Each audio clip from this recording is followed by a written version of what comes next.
this song to me. There was a message in its melody, sweetest lyrics that I ever heard. There's a message in the songs of birds. Tomorrow is another day. Living is the only way. Tomorrow's gonna ever come. Listen to the words of the song. Everything gonna be alright. Everything is gonna be.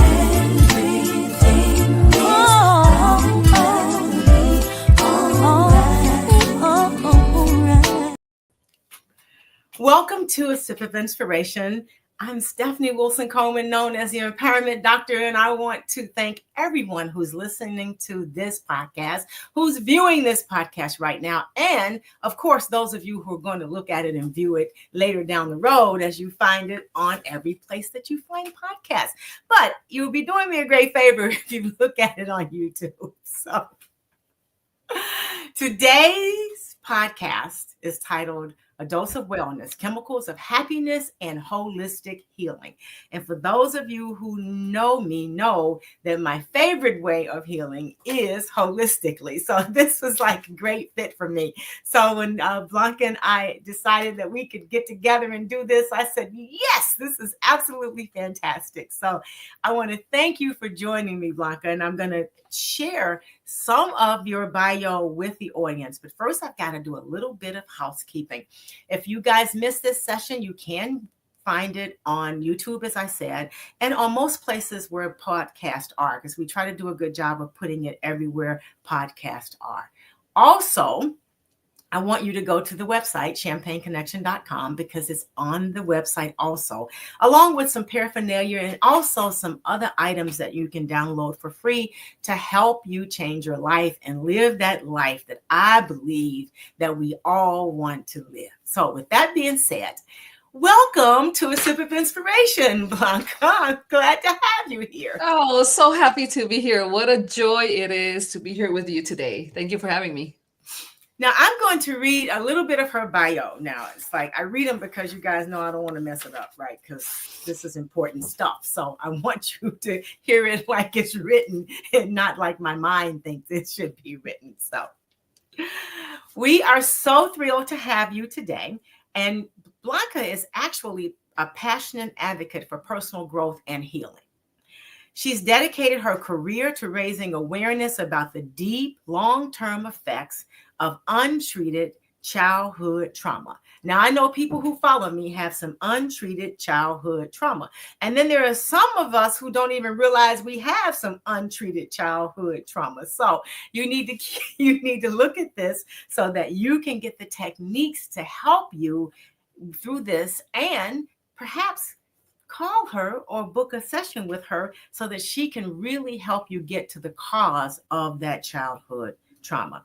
Through creative avenues like music, laughter, and dancing, doesn't that sound like fun? She empowers individuals on their journey of transformation, proving that true healing is both possible and powerful. So thank you for being here today. So with that being said, you guys, now you know you need to have pencil and paper when you sign into this show, because you're going to learn a lot of stuff. We're going to ask a lot of questions. And of course, you all know how to reach me if you have questions that you want to ask too. So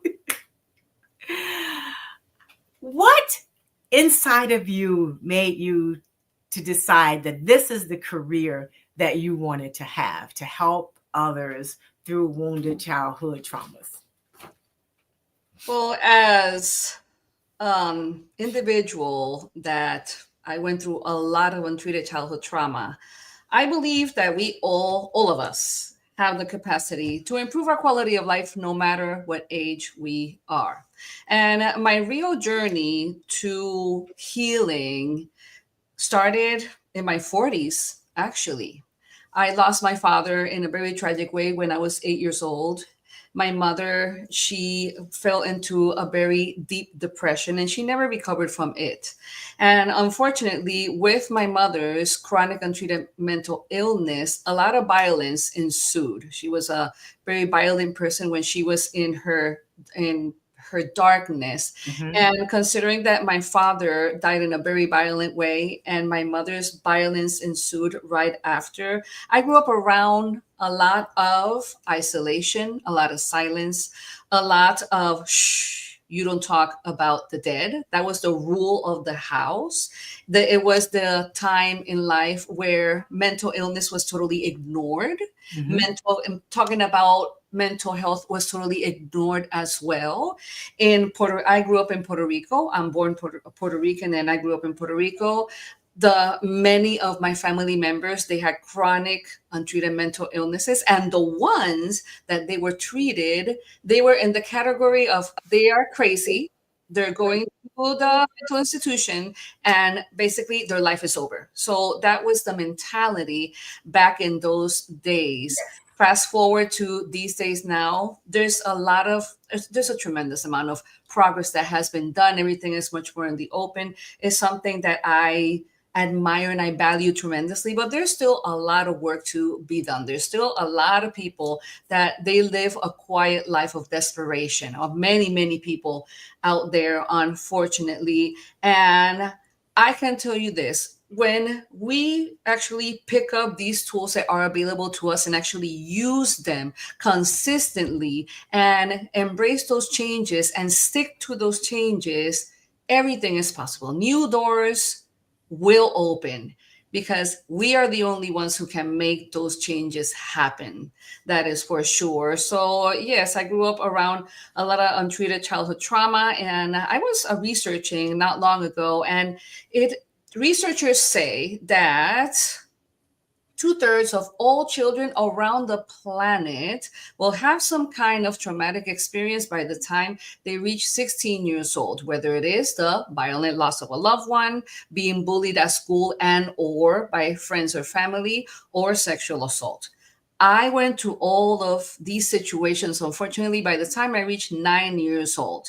And it was, here we go again, a world of silence, a Mhm. world of isolation. Mhm. My mother, since she was so emotionally absent, I was most of the time scared of her because I didn't know how she would react to what in which moment. So it was a very difficult time, and growing up around that much isolation, it created low self-esteem, low self-worth, self-destructive Mhm. patterns on my part, and it lasted. And I was in a world of a lot of dark seasons for a very, very long time, many, many decades of my life, until as a miracle that came to my life, and I didn't even know this was the path that the universe will choose for me. I became a mother, and that changed everything in my life. It wasn't anymore about me. It was about helping my kids Mhm. develop into a better, much better version than myself.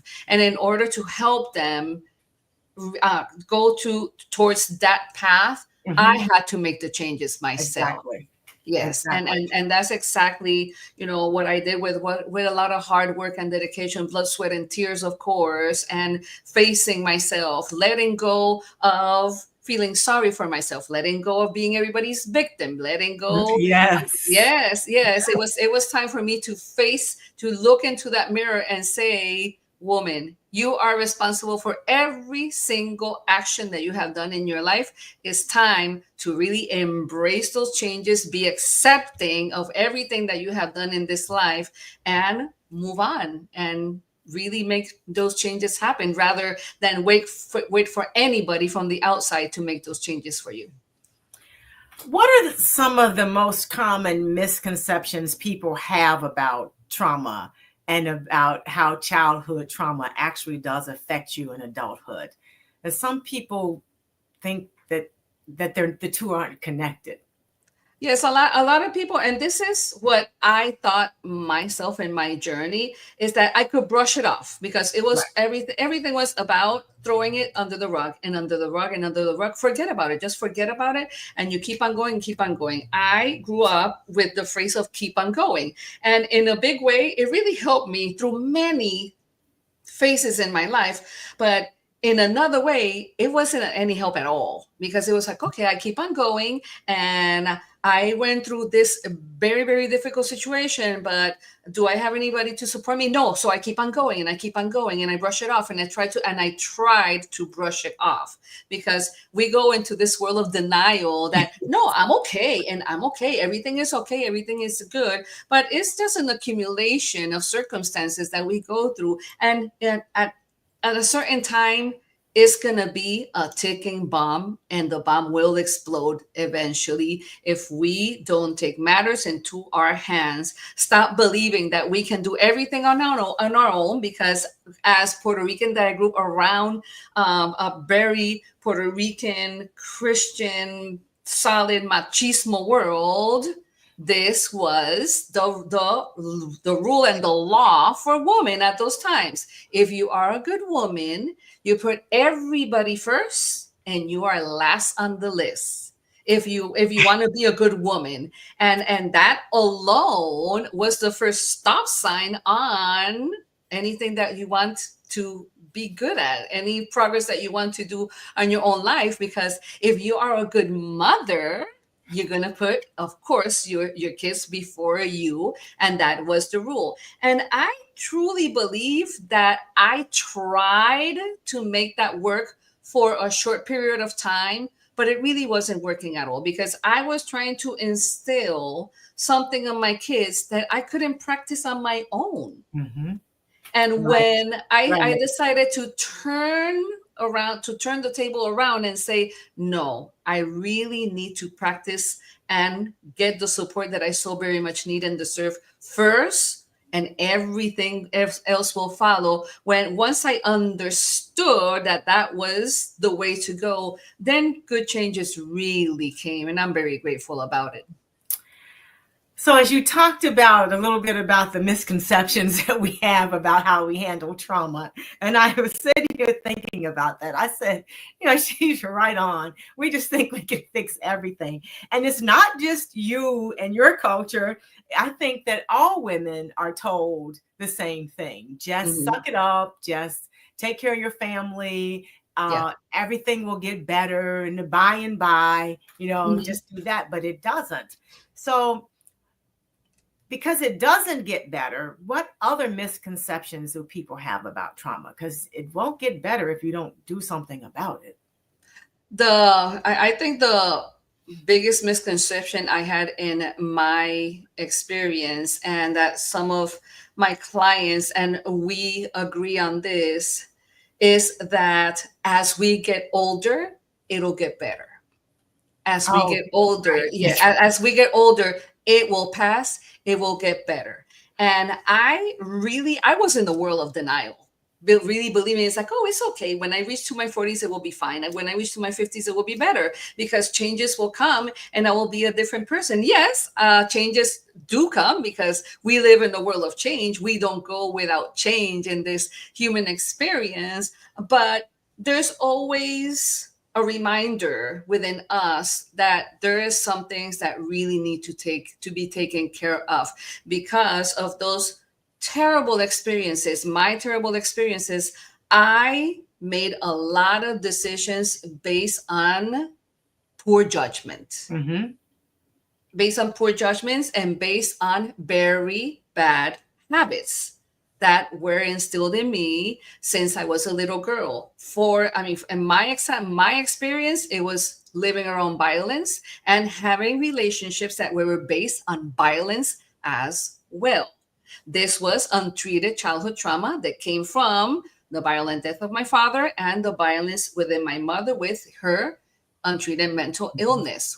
And when I started to look for support, because I made a big decision when both of my kids were born, my son and a daughter. And the first decision I made for my son is like, this young man is going to grow to be a man to respect other human beings, to respect women, to respect his sister, to be a decent human being, to be a man of good character. And the same thing with my daughter. I said, I am not going to give her give her the example of it's okay to be mistreated. It's okay to be pushed around. It's okay to be insulted. It's okay to be emotionally and mentally destroyed by someone because of poor judgment, which goes straight back in my story and in many other stories. It goes straight back to untreated childhood trauma. It's the repetition over and over and over again of some of this terrible moments in life that you keep on repeating and repeating and repeating until it is addressed, until it's faced head on, until you get any support that you may need. When I decided to open up and get support with my childhood trauma, I went to counselors, I went to group therapy, I went to Unleash the Power Within with Tony Robbins. I went to anything and everything. I bought books of personal development and personal growth, and it was the biggest blessing that I have ever done in my life. It was going into student mode to rediscover the real human being that was lost in a bubble of the past. And once I started breaking that bubble, the real woman in me blossomed.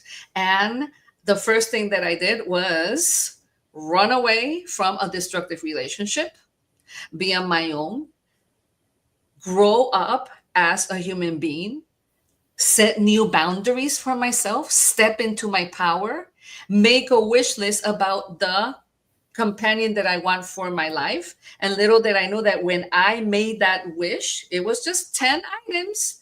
That person didn't have a face, didn't have a body. I said, this is what I want in this human being that I don't know where he is, but he's somewhere. 2 months later, I met my now husband, by the grace of God. And this was something that it was just blew my mind away. It's like, wow, the power of declaring something better for ourselves and really working at it, then the changes are seen, are felt, and we don't have to say anything to anybody because it is noticeable. Yes, I do the same workshop with Tony Robbins. So, and as you were talking about making the list of attributes that you were looking for in a perfect mate, I said, yeah, I remember that exercise too, and it works if you do it. It really did work, and it worked really, really, really beautiful. It really works, right? Oh yeah. So you do emphasize that life just doesn't get better by chance. So all of your examples is that we have to do something to change in order for life to get better. Absolutely. So how can people apply? What can they apply to their lives so that they can see some change? I believe that the most important investment that we can do in this life is investing on ourselves. And definitely when there is something within us that is just not, like we always say, it's just something that's just not adding up. When we feel in any way or form that there is something within ourselves, it's like, it's just something that is just not clicking. It's not adding up. There's just this something. And this is when we consciously don't know that we have these monsters, these hidden monsters, this sleeping monsters just waiting to wake up when it's least expected. I can tell you this, as a sexual assault survivor that I am, there's triggers that will happen out of the blue and for no reason at all. And nobody is responsible to deal with those triggers but myself. There was one time that I was with my husband and something happened. He touched me in a certain way that it triggered me. And I truly believe, for those of you out there that have been through the situation, which is much more people that we can even imagine, right? Remember something. Your partner is not responsible for what is triggering you. You are responsible to have open communication with your loved one, put it on the table so this person can be there to support you, and you can take measures together to make it better. In my experience, this has worked tremendously well. The more of an open communication that you have with any important relationship in your life, the better off you will be. And what triggered me before, it doesn't trigger me anymore. But who says that another trigger will happen? Because when we are in a healing journey of childhood trauma, it's a lifelong journey. The healing will never stop. You're not going to say to yourself, oh, I went to counseling 10 times, I'm cured. It's not about a cure. It's about embracing those changes. It's about learning the lesson and turning it into something good. And out of all of the trauma that I suffered, that I endured through for many, many years of my life, making those changes, because we are all capable of change, I decided to take all of these lessons and turn it into something bigger than myself, which is help others improve their quality of life, no matter where they come from, no matter what age they are. Mm-hmm. I really embrace these changes. I went through a beautiful season of massive change in my 40s. I married the man of my dreams at age 48. We shared 4 kids in common, all grown up, all adults now. But it wasn't before that these changes were gonna. I mean, I couldn't be expecting, oh, why didn't this happen before? That is a question that you will never find the answer.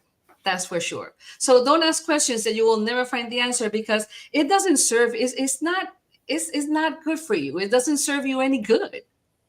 When you go through these changes, and these changes come, and you find a special person in your life, you improving in all relationships, you are around people that will help you grow rather than put you down.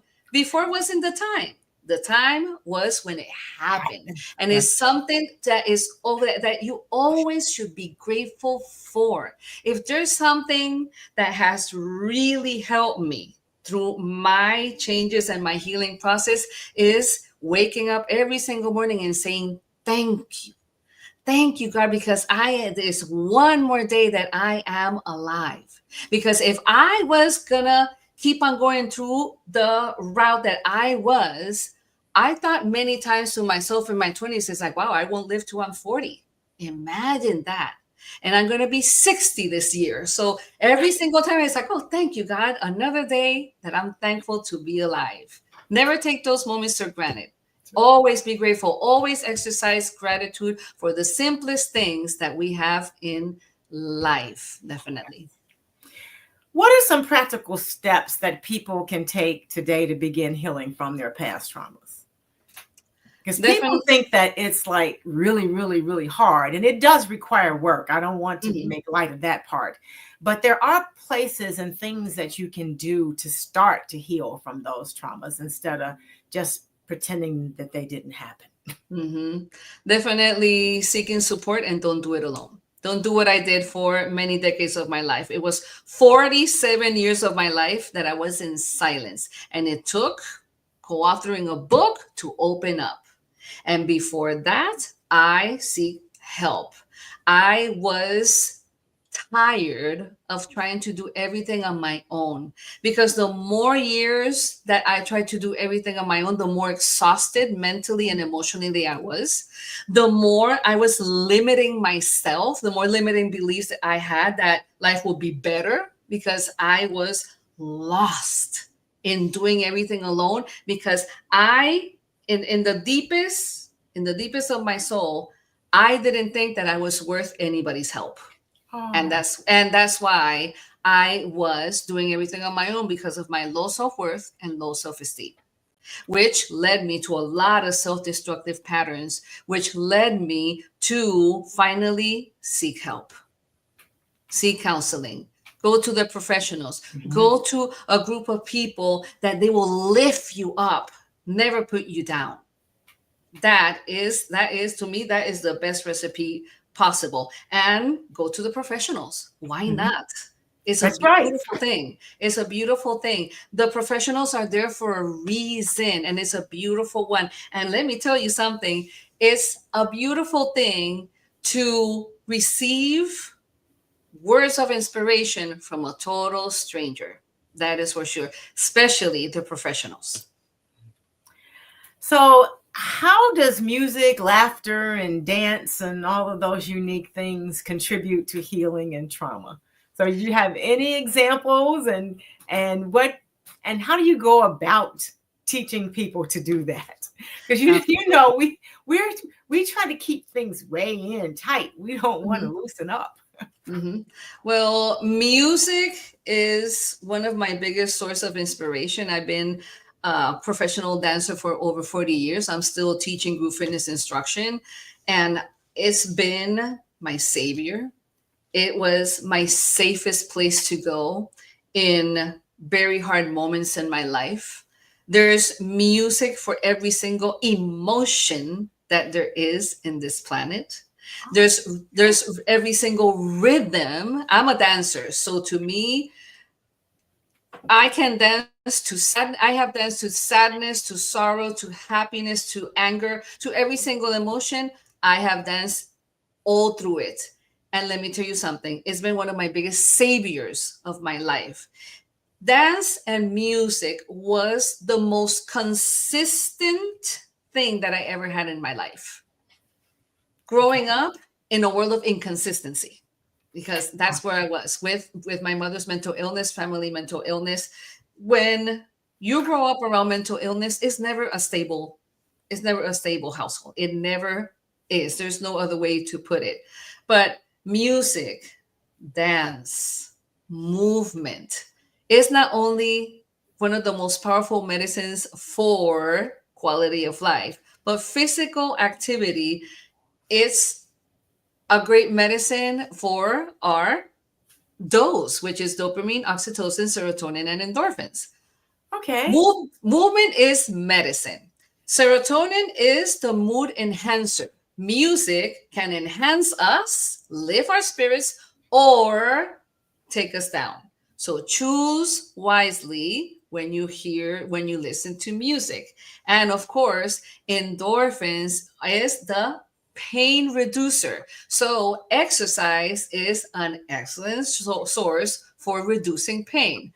As a licensed massage therapist that I've been massaging for 20 years, thousands of patients later, I can tell you this: when I do stretches, when I massage, when I stimulate the muscles, they get looser, they get more relaxable, and studies have shown that the stress hormone cortisol the levels goes down over 31% with one session of massage, and the serotonin and endorphin chemicals, which are the happy chemicals of our bodies, the levels go up by over 30% with one massage session only. So it's not only about treating the muscles, and of course, the muscles store stress, mental stress. Okay. Because when stress starts with a thought, that definitely it reflects directly in our bodies by the form of a headache, a tight neck, your shoulders are up, you're sore, even gastrointestinal issues, and in very severe cases, a heart attack. So got to be very cognizant of that the more physical activity we have, the better our bodies will be, because movement is medicine. Oh, thank you for that. I hadn't thought about it like that. So, for those of you who know me, and I do my 5 miles a day, and you all think I should do 4 miles, love it. I'm going to do my 5 miles. See, I now have my prescription from Blanca. Okay. The more active we are, the more brain health we will have as well. So it's very important to keep that very, very present. Okay. So what are some other practical things that people can do today to start healing from traumas? Because I know all of you listening know you need a massage, right? So, yeah. Yes. I highly recommend it to everybody, definitely. Okay. I think that the power of prayer is undeniable.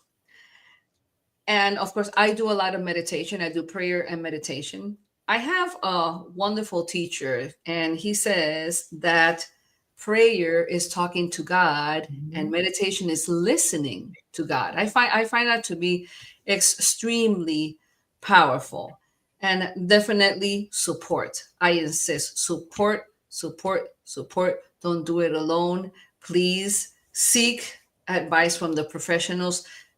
And if you want advice from someone that is not a professional, seek advice from somebody that means well, somebody that cares, somebody that is not judge that is non-judgmental, somebody that won't just turn their back on you to be talking to everybody about what you said about your vulnerabilities. And definitely that is very, very important. That to me is very important for you to not to do it alone. There's so many books out there that can really change the way we are. I used to my our self-talk.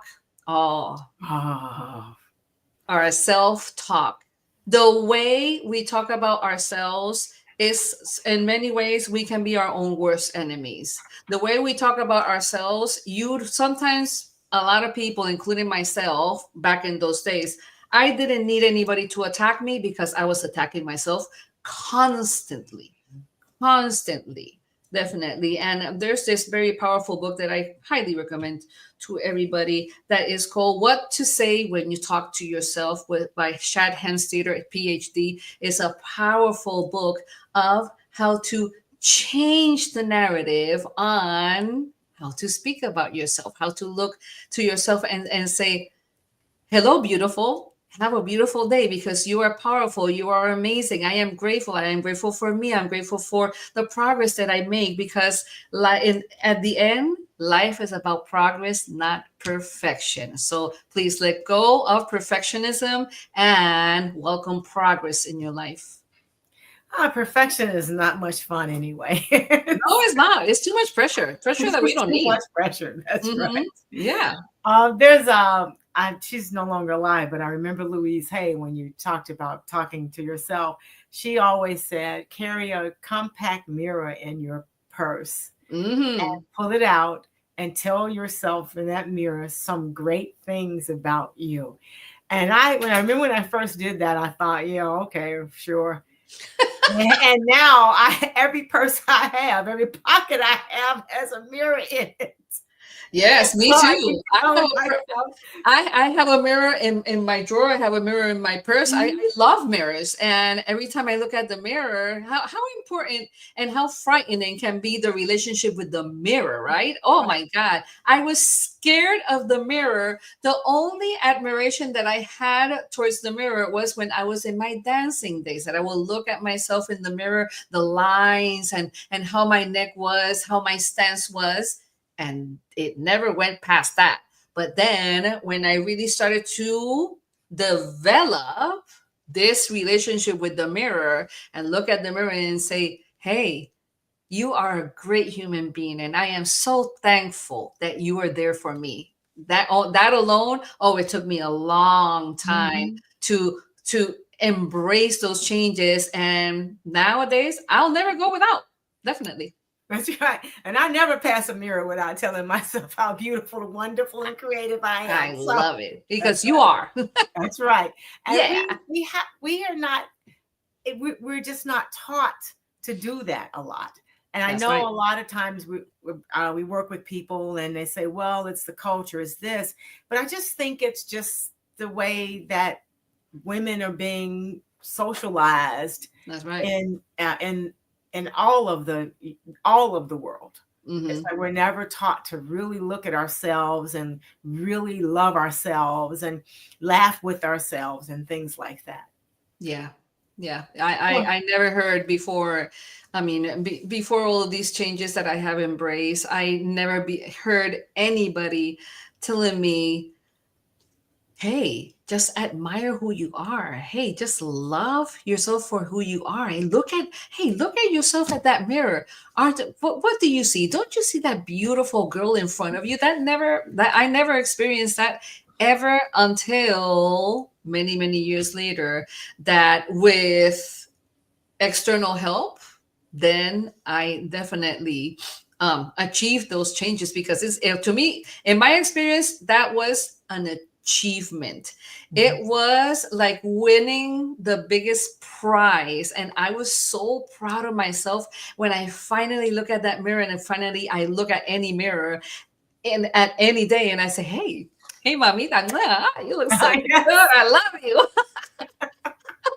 Yeah, I throw kisses at myself. It's lovely. I love it. Right. So for those of you all who are listening, get a mirror, okay? And go to the mirror and just tell yourself how wonderful you are, you know, and just, or find one thing that you like about yourself and tell yourself that, because it's been proven that it does work. So how do you help people who are struggling with trauma, but they're reluctant in seeking help? I always, when I have my clients, I always let them take the bulls by the horns. And I always ask, what do you want out of this session? What would you like to do? What would you like to talk about? To me, when I ask that question, it's like, what would you like to talk about?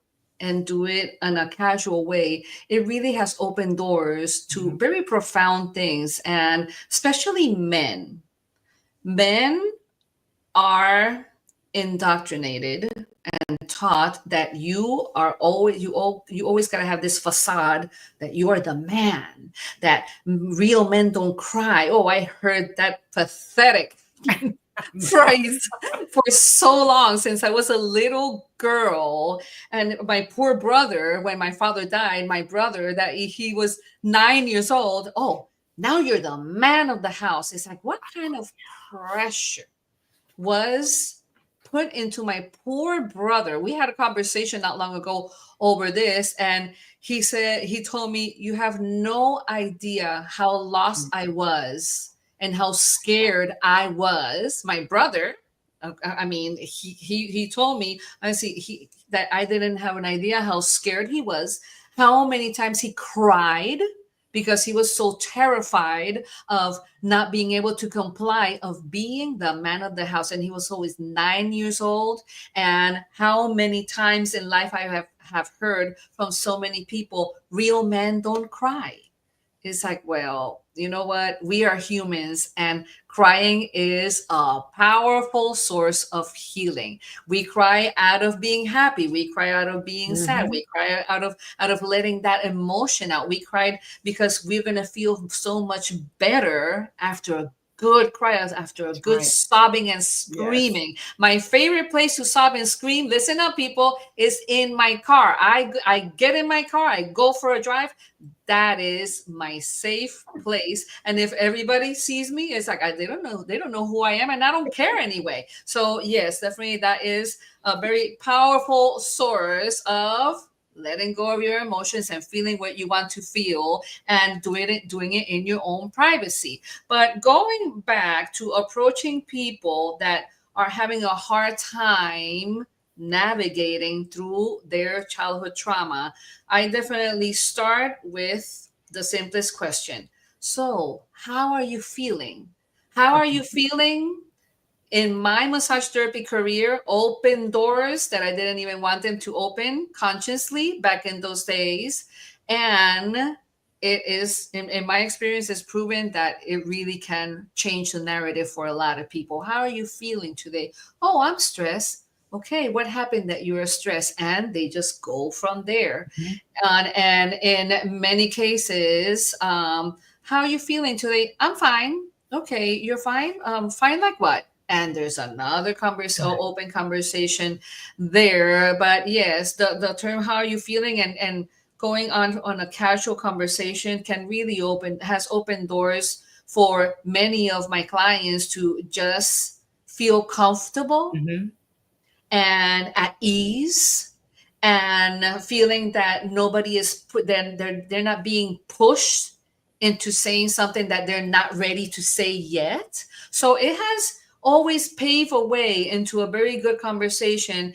And the ones that are difficult to let it out, because there's a lot of people that are introverts that they really don't want to have that kind of conversation. But it really has been, I take it really, really easy and slow on these individuals. And there's always good results for them, definitely, because building a trustworthy relationship, it takes time. And for a lot of people, it takes a lot of time. And I would say that being patient is the biggest gift that there is, not only for me as an individual, but as for a professional, as a professional too. And of course, in any relationship and with my clients as well.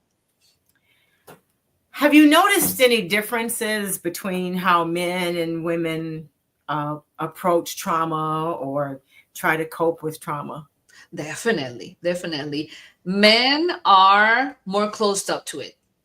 Definitely. Okay. It's more, I mean, in the gentlemen that I have given my services to, they have, I could say 99% of them have been really uptight about saying certain things. But once the conversation keeps on going, after I don't know how many sessions, because I don't really count them, but after, I don't know, 3, 4, 5 sessions, then they start really feeling more comfortable and letting go of that wall, breaking down that wall of being defensive over it because of fear, because of shame, because of whatever the case may be. And with women, definitely us women, we can say it out loud and say it all in a more easier pace, I would say. Yeah, with my ladies, definitely the approach has always been much easier,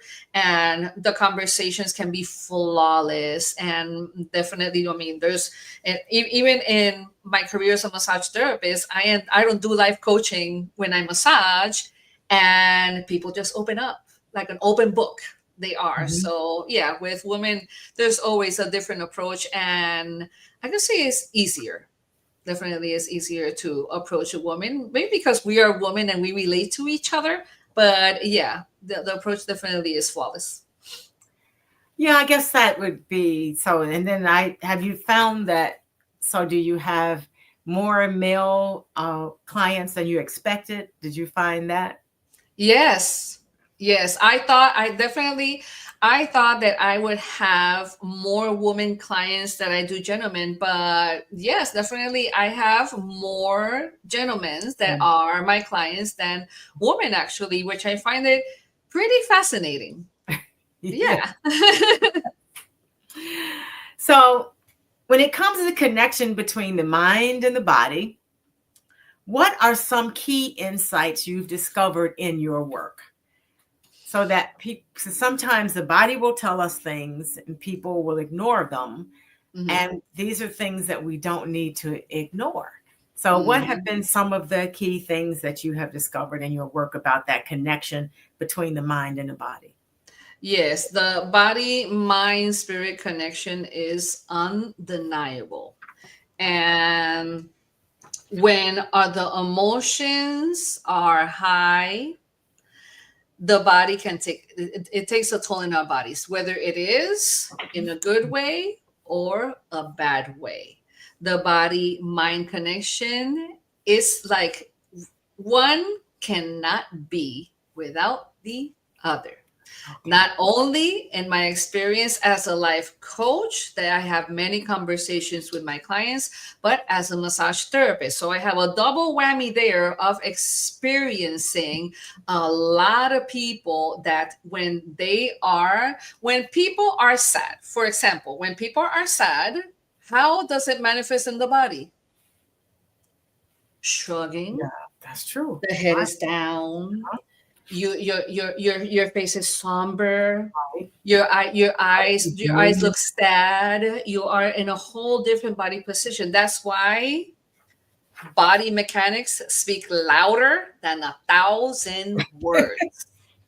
Versus being with high spirits, being happy, feeling confident. when somebody feels confident, for example, you and I right now, we are not shrugging. Right. We're confident women having a wonderful conversation about how the body and the mind are interconnected by being straight, being Mhm. well put having a smile on our face. I speak a lot with my hands. When you are sad, what happens to body language when we are sad or angry? That's Right right. here, Mhm. okay? Having your face is Mhm. frowning, your mouth is going down. Mhm. That is the body mind connection right there. It has happened many times in my experience as a group fitness instructor that I see many students that come into the classroom sad, tired, complaining. I had a bad day. I am so stressed out. And then versus the person that gets out of the classroom after a class. Oh my God, what a great class. I'm so happy to be here. It was the best thing I did. I dragged myself to the gym, but it's the best thing that I have ever done. And I can attest to that because I have done that myself. Mhm. Drag myself. I say, okay, you're going to the gym, That's whether right. you like it or That's not. right. You're going for that walk, whether you like it or Like it not. or You know not. why? Because we're certain that we're gonna feel better. We're certain. There's this certainty. That's why we drag ourselves to the gym. So when it comes to the body mind connection is undeniable. You will know when somebody is angry or sad and they don't have to even to speak a word versus you will know a person that is happy and cheerful just by feeling the vibration because we're beings of vibration as well. That's so true. Yes, it is. It is. Mhm. And yeah, and you're right. I've drugged myself through that front door many a day to finish this hike. It's like, I'm not going. Oh, yeah, you're going. Yeah, yeah. And then it's the best thing that you can do. Right. And it's like the best thing you ever did could do that day. That's right. Absolutely. That's right. So you have a book. So tell us about your book, and show us a copy of the book if you can. Yes, absolutely. The name of my co-authorship is Impact Leadership with Blanca E. Rodriguez. I am available on Amazon Kindle and paperback. And this is a collaboration between myself and 29 other authors from all walks of life from all over the world. And we share similar stories of falling down that rabbit hole, those dark seasons in our lives, embracing change and coming out to the other side. I highly, highly recommend it. It is a book that is very inspirational, definitely, not only because my chapter is there, but the other authors definitely they have inspirational stories to tell. And definitely all of us, we let it all out, we let our guard down, and we embrace vulnerability because vulnerability can be powerful. So writing a book, or writing, even if you just write a small part in the book, how did you feel about that when you first started to write? It was a very challenging time. It took me quite a bit to write my chapter because it was the story of my life experiences in 2,000 words. So I had to compile everything into 2,000 words. I face my deepest secrets and I said, okay, this is a goal. There's no turning back. I committed to this for a big reason. Little did I know where it will take me. I'm very blessed and grateful to do this investment. And definitely, it's one of the biggest investments that I have done on myself and in telling my story to as many people as possible because it's about grabbing that lesson and converting it into something bigger than yourself that can help one person, that can help two, that can help 200, maybe 2,000, 2,000,000. It doesn't matter. To me, it's a mission of helping others through my story. And it's been one of the biggest achievements of my life. And definitely, I don't make a penny out of this book. Most of the time, I I mean, this book is for charity, and I don't make a penny out of it. Most of the time I give many books away. Mhm. And when I sell it on Amazon, is for charity, is for Mission Blue, and which is for the protection of the oceans. So yeah, it's a gift. It's the gift that keeps on giving. It's a gift for others. It's a gift for big missions, and I'm very happy about it. Very grateful to be able to do that. So, look into the future. What impact do you hope your work will have on society? And what legacy would you like to leave behind? The legacy that I would like to leave behind is that I'm a woman that has never given up. I want to give the gift of resiliency, of persistence, of stepping into my power, of never giving up. And just because I am a woman of suppose certain age, it doesn't matter what age we are, to make those changes, to improve ourselves, to make big progress in life, to leave a legacy of love and self-respect, to learn what real self-love is, to learn how to embrace our flaws and make them become a lesson. Learn the lesson. Keep on learning the lessons. And it doesn't matter how many times you fall down in your life, you always have the capacity to stand up, step into your power once again, and shine. That is the legacy that I am leaving. And if you could give an assignment to the people listening or watching this podcast now, what would the assignment be for them to do today? The assignment to all the listeners is don't let your past define who you are. Don't let your past define what your future will be. Learn from failure. When we have failure, it always comes with a lesson of growth. Never forget that, please. That is your assignment. Very important. That's right. And you guys write that down because we want you to follow this assignment. So, as you sit here now and at this age, do you have any regrets that you didn't do it sooner? No, not at all. Not at all. Living with any kind of regret is not conducive to progress. Okay. It's not conducive to growth. So if God chose all of the impactful moments that I have, whether for the good, the bad, or the ugly, it was for a bigger purpose. And this is why being here today, right here, right now with you, definitely, that was the purpose. Okay, so let the viewers know how they can contact you. Yes, What's your absolutely. email address, your website, stuff like that. Yes, you can find me at my website at www.woundedhealer.us. There you can find my contacts, my email, everything. Call me, text me. I'm here to help. I'm here to serve. Well, I want to thank you for joining us today. This has been absolutely fantastic. And if I could say so myself, the universe actually timed this perfectly because everyone's experiencing trauma, and people are beginning to talk about it more, but they just don't know what the next step is to heal it. So this has been very helpful. You've given some great tips, and I want to let people know where they can find you and take some time to actually become the person that you were sent here to be. And for those of you who are going through trauma, just know you're not alone. Everybody has trauma. Yeah. Okay. It's just some people don't admit it, but everybody has trauma. So you're not special. You're not being picked on. Everyone has trauma. So with that, Blanca, I'm sorry, let everyone know where we can reach you again.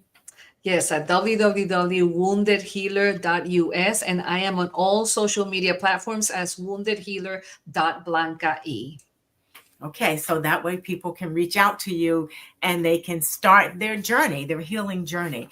And I'm here to tell you, having had my own healing journey, you learn so much about yourself, and then you become incredibly grateful for the experiences that you had, because you couldn't have learned all that stuff if you didn't have all those experiences. That's right. Absolutely.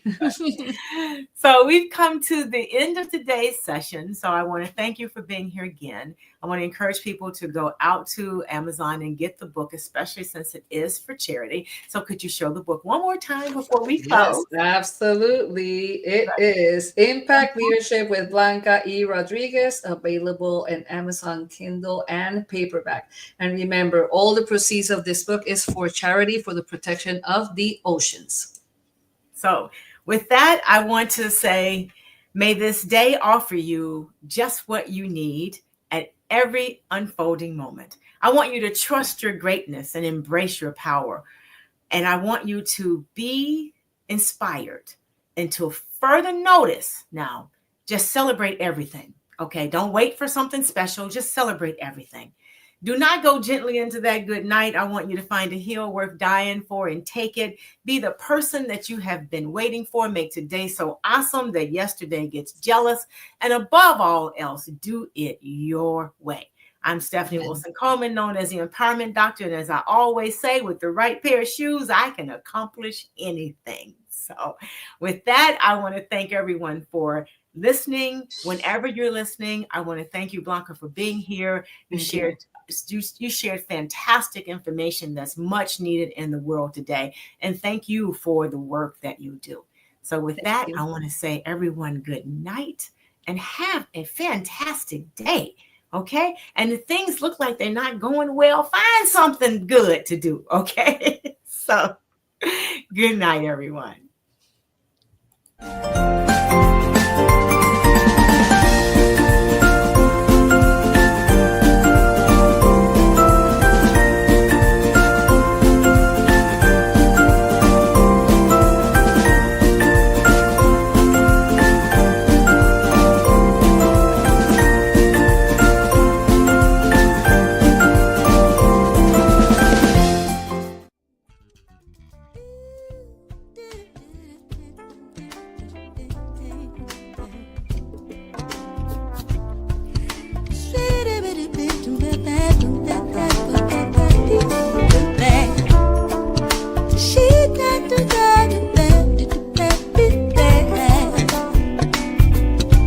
Life's too short to drink cheap champagne, so I decided to buy me